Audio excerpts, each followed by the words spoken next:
Okay, welcome back. Our guest, as I said just before we went on break, is Barrister Sly Ezeokenwa. He's National Chairman of All Progressive Grand Alliance, and he's very proud of the administration in Anambra State and has been telling us about their achievements. Now, you spoke earlier when you were speaking about roads, about how they'd gone into the rural areas. So now I want to talk about urban regeneration works. Tell us the strides that indeed have been made in that regard. Yes, if you recall, the mantra of the solution agenda, for Anambra State is towards building a livable and prosperous homeland, in terms of having clean, smart, planned cities, that everybody can actually live in. And then I've always listened to the governor talk so passionately about his agenda for urban regeneration in such a way that anybody who is an indigenous of Anambra State and he decides to live anywhere in the world, it will just be a matter of choice and not a matter of compulsion. Because before now, it was as if it was not just, habitable for people to live in most of the cities in Anambra. And then, we'll have four cities that actually be designated urban cities in terms of planning and everything in Anambra State. We have the capital, the capital of the state, Oka.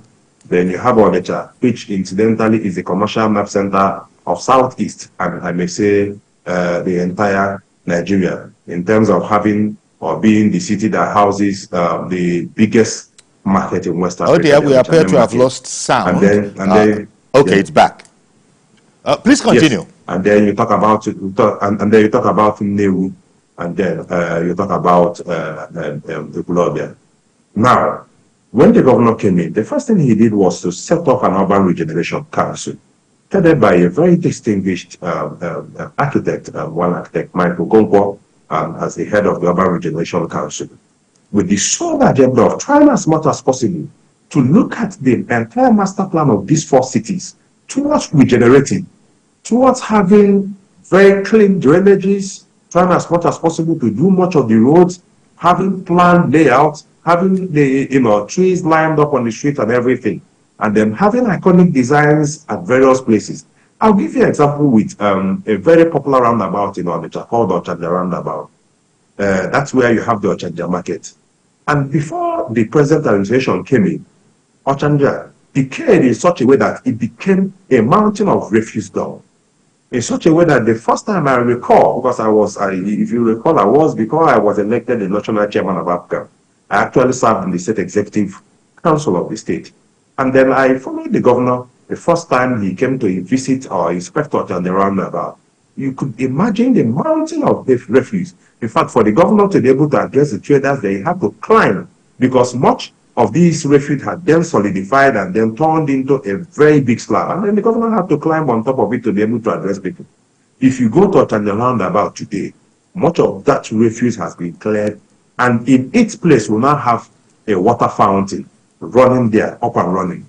In Oka, the governor has done, I think at the last count, about maybe 10 roads, crisscrossing the entire length and breadth of Oka in such a way that much of Oka indigenes can now come out and say, yes, our town now actually looks like the capital of a state. In Onitsha, Fege, for example, Onitsha South, which is actually one of the most planned areas in Anambra State before successive administration left Fege to rot and decay. Now, you have the governor. The governor has done about 12 roads, totally altogether about 30-something kilometers all around Fege. And so much of what the state is doing in urban regeneration is quite on course. In Colombia today, as I speak to you, there is actually a flyover. And now the state, what the governor is now trying to do is to connect these four cities, the interconnectivity of these four cities with dual lanes. So if you're coming from Oka to Colombia, from Amobia, at the place where you have the governor's lodge, at the back of the governor's lodge, there is actually an ongoing contract for the construction of a dual carriageway, even though it's actually a federal road, because that emphasis has to be made. It's actually a federal road, but the government of Anambra State under Professor Soludo has not let it say, no, it's a federal road. Because the governor knows that these roads are being used by Anambra, the governor has actually embarked on the construction of a dual carriageway from Amobia up onto the border with Imo State. And then if you come to Ikulobia, there is actually the interchange or a very mighty bridge or flyover that is actually ongoing. The construction is ongoing, and I believe by the end of this year, that particular flyover should have been completed. Then you come to Onitsha, like I say, I beg your pardon, is on as much as possible, Barrister Sly, keeping the drains I beg your pardon, Barrister Sly, can you hear me? Yes. I'm sorry to interrupt you. I can hear you. But I did want to bring in our viewers. You know the kind of program we run. Our viewer would like to, contribute to the program. Good morning to you, Mr. George, calling in from Lagos. Good morning, Mr. Uncle Yori, and greetings to the APGA chairman. Yes. Uncle Yori, I'm particularly impressed by the performance of many of the Southeast governors. For example, the Enugu governor came. He, from day one, said this Monday sit-at-home must stop. He came to the street himself and encouraged people to come out, and today the story is different. All over Enugu, I understand people now have water to drink. Within the 9 months he has been there. Same thing in Abia, the project of light that has been there for 20 years, within these 9 months this guy came, he facilitated everything, and today they are now talking about 24 hours supply. But he's also there. But coming to Anambra, you know that I checked figures about 2 weeks ago on the IGR of the state. Obiano left IGR of 1.3 billion. But within these 2 years that Soludo came, the IGR of Anambra is now 3.4 billion. That speaks volumes. That shows that the knowledge of economy he has, he's putting it to work. What I want to advise Soludo is on security. Anambra has the largest number of billionaires in the southeast. Let him emulate Lagos.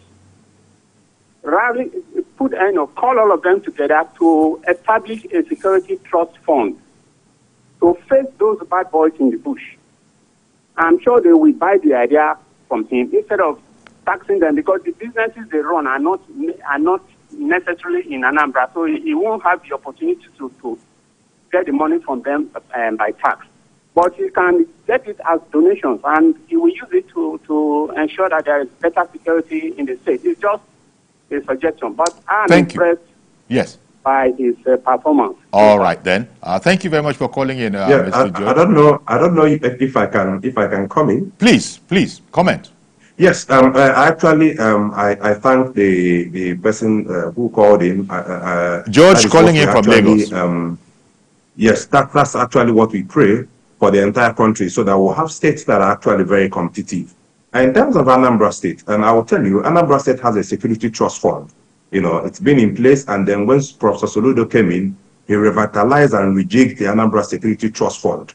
The governor held a town hall meeting. In terms of the request he is making, the governor has actually held a town hall meeting twice in Lagos and twice in Abuja, trying as much as possible to, drum support from the Anambra who are actually living outside the state, to first of all talk about security and then talk about investment, because these two things go hand in hand.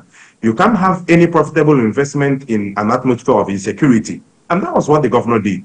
Within the first 4 or 5 months that the governor came in, he actually held a security summit in Lagos, and equally followed up with another security summit in Abuja, where he told Anambradians his plans, for trying as much as possible to, enhance security in the state and to stop the level of criminality that was in place before he came into office as the governor of Anambra State. Okay. And then I can tell you that the support was quite massive, even though it was nowhere near the projection that the governor had. But it's something, because you're trying as much as possible to talk to people into probably, maybe donating one thing or the other towards enhancing security. All right. And I can tell you that the level of patriotism by Indian Anambra is quite commendable.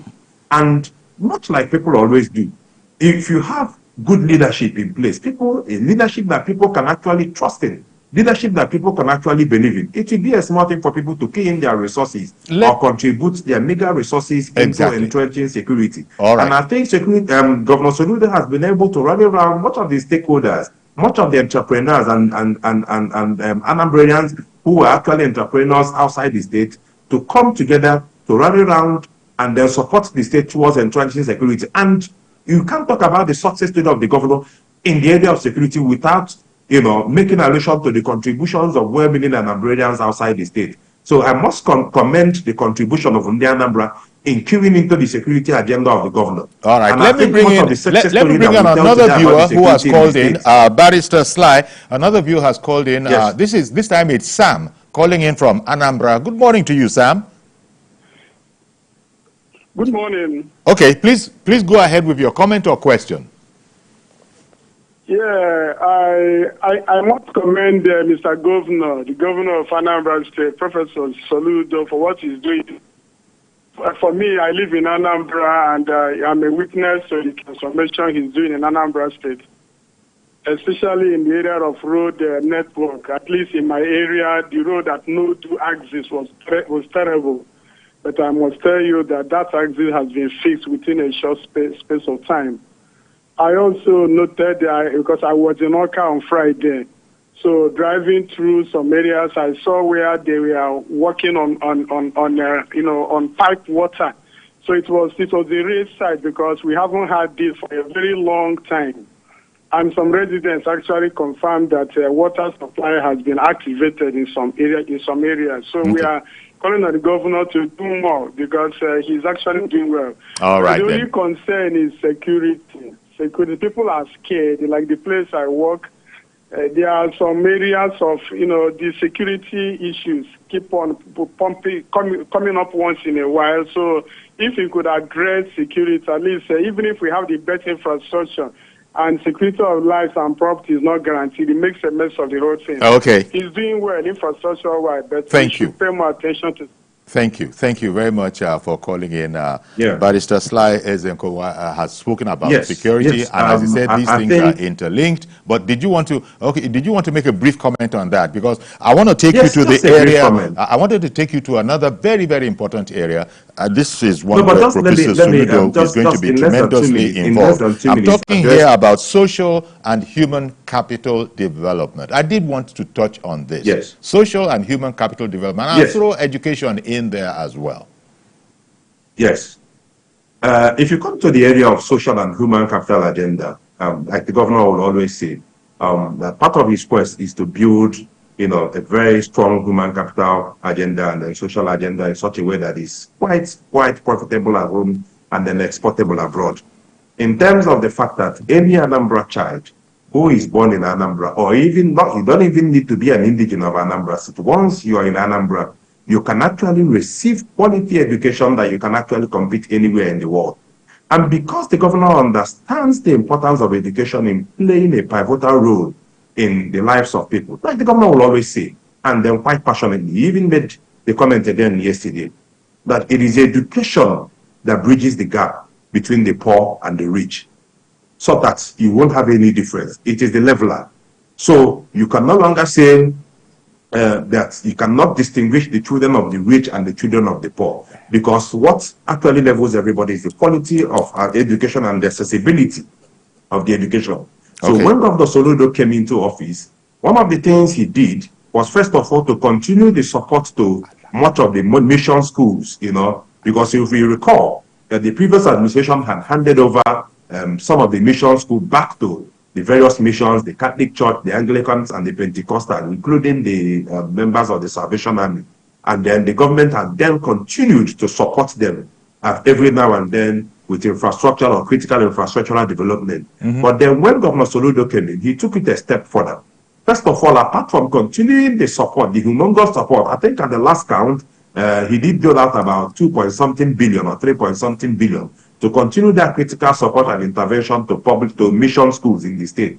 But much more than that, what the governor has now done has now been to equally revitalize much of the public school that has been in the state of disrepair, because that is the place where most of the children of the poor attend, because they can't even afford much of the mission schools.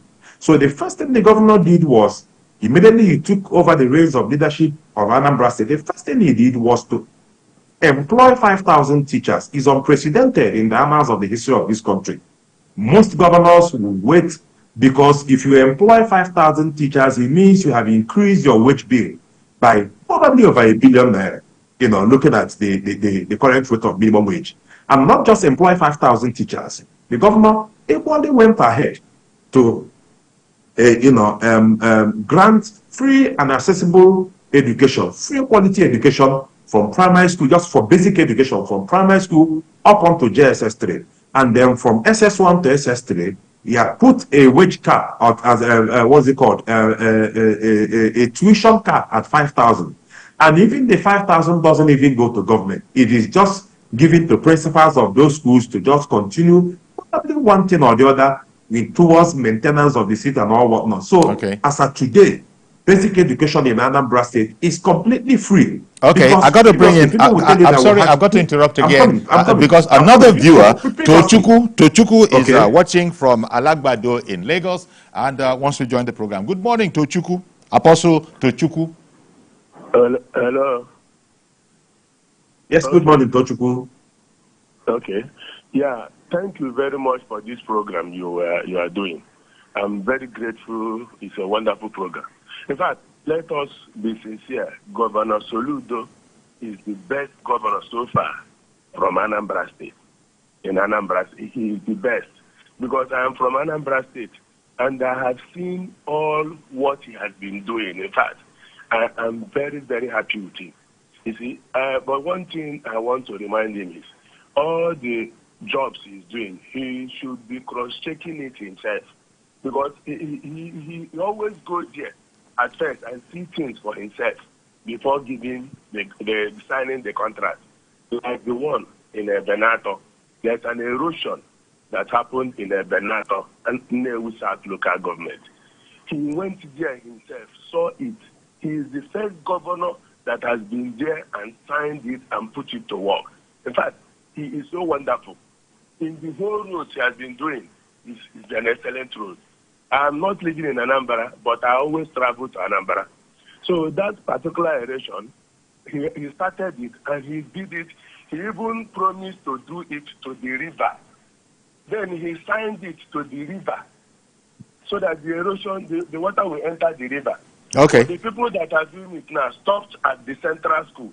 All right. And told Apostle, thank you very much for calling in, Apostle. Really appreciate it, especially as you're an Anambrarian yourself and a very proud one. Now, Barrister Sly, I know you want to add to that, but I really, forgive me, Barrister Sly, I don't want to miss out on some important things that you can add to us. Just very important, just maybe in less than 30 seconds, because we have to equally talk about the 1 youth 2 scale agenda of the governor. Because it's one of the most novel initiatives that the governor introduced in Anambra State. And now, that model has now been copied by the federal government. As I speak to you, we had a delegation from the Ministry of Youth to have seen, we understand that this scheme was actually a huge success, because apart from training about 5,000 youths in 2 skills, because that's the essence of 1 youth 2 skill, 5,000 youth, the governor of Anambra State supported them with a takeoff grant of about 2.5 billion. That 2.5 billion takeoff grant is equally free. People were probably given, different varying amounts of money depending on the level of skill they learn. And then, additionally, the governor has now secured an interest-free loan of about 2.5 billion again with the Anambra State Business Agency, in such a way that people who still want to upscale in their business can actually go and access this loan. And these are the interventions the governor has made in the area of human capital development. All right. And then you talk about the government intervention in the area of technology. In such a way that these teachers that were recruited were trained and equally equipped with 2,000 laptops. Maybe it's annoying, but we're excited at what's going on in Anambra, and there's so many places to touch. And I know that you could take any one of them and speak for 30 minutes on it, but we must touch base on some of the key points. Now, look at what you cannot talk about Soludo achievement in just an hour program. I know, that is the challenge. So let me just take, let me just manage it and frugality is another word that is used in Anambra. Now, by the current exchange rate...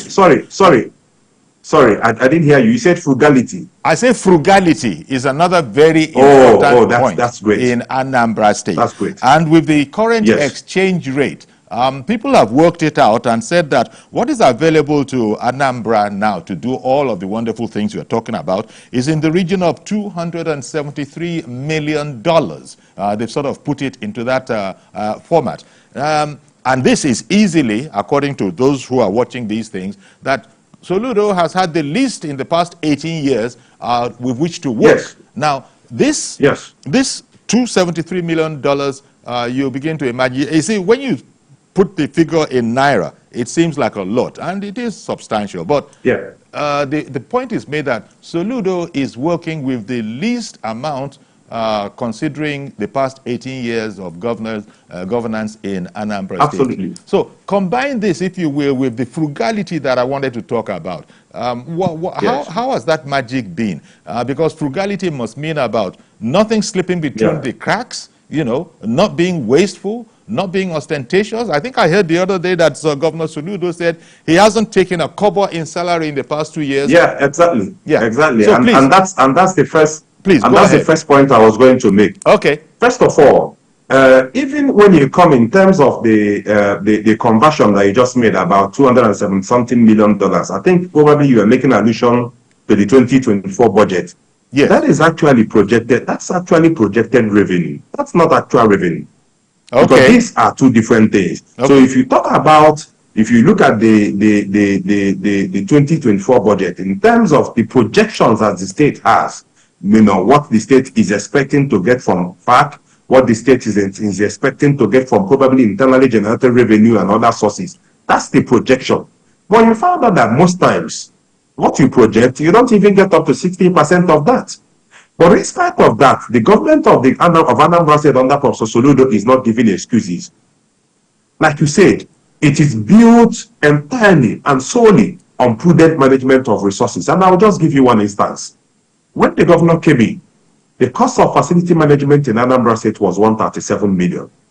That is what it cost government to clean up offices at the federal secretariat, at the government house, at the airport, and other probably facilities owned by the state, $137 million.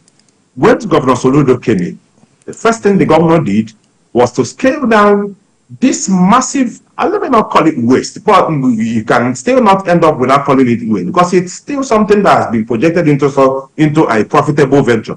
But the governor felt that there could be a more prudent way of cleaning up most of these facilities. And at the end of the day, if I tell you what it cost the state to clean up the same number of facilities that was previously cleaned for $137 million, is now 11 million naira. So the state is saving a whopping 126 million naira every month just from facility management. Well, we've run out of time. I'm afraid. Another area is Barrister Sly. That's why I've been this inconvenient interrupting you, because I wanted to create time for you to say all that you needed to say. I'm so very sorry. It's been very, very exciting. And here we are at just the half time. But I think what we're going to do is that we're going to speak to your office, see if we can do this again. You said it. 1 hour is probably. Please, I think what it may even be better is for us to have the solution series in TVC, that we'll have enough time to speak on the humongous achievement and the massive and tremendous achievement that the governor has recorded in just 2 years in office. We'd like that. It's been so exciting. It's been so exciting this far. And if this is the half time, before I leave, I don't know if I can say in less than 30 seconds. So I wanted to thank you very much, National Chair of the All Progressive Grand Alliance, Barrister Sly Ezeokenwa. I mean, he's so proud of his governor, and if we are also happy to hear it, we could easily have taken another hour and then not have covered everything. Thank you very much for coming on and speaking to us about it. But we must do this again. Thank you very much for having me, and I'm quite grateful. Our pleasure. Okay, we're going to have to leave it there. That's our program today. Do please join us tomorrow for a fresh edition. I am Iyori Folarin. Bye-bye for now.